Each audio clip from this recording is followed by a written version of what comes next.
So you get like, whether it's like China or Russia or Iran or like one of these countries, they'll set up these networks of fake accounts and bots, and they coordinate and they post on each other's stuff to make it seem like it's authentic and kind of convince people it's like, wow, a bunch of people must think this or something.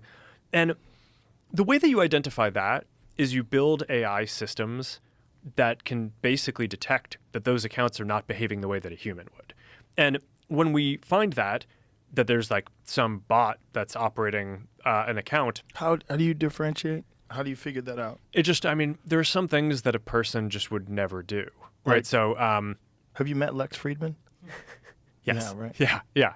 He might not be. Well, but is he going to take? Pass your But is he Turing going to take? test. Yeah, no. Is he going to take him? Is he going to make a million actions in a minute? It's like, might. yeah, probably not. Okay, so it's that. It's Well, I mean, it's things that aren't more possible? subtle than that. I think like Okay. these guys are pretty sophisticated, and it's an adversarial space. So, so we find some technique, and then they basically kind of update their techniques. But we have a team of it's effectively like intelligence, counterintelligence folks, counterterrorism folks, AI folks who are building systems to identify what are these accounts that are just not behaving the way that people would, and how are they interacting, and then sometimes you trace it down, and sometimes you get some tips from different intelligence agencies, and then you can kind of piece together over time. It's like, oh, this network of people is actually some kind of fake cluster of accounts, and that's against our policies, and then we just take them all off.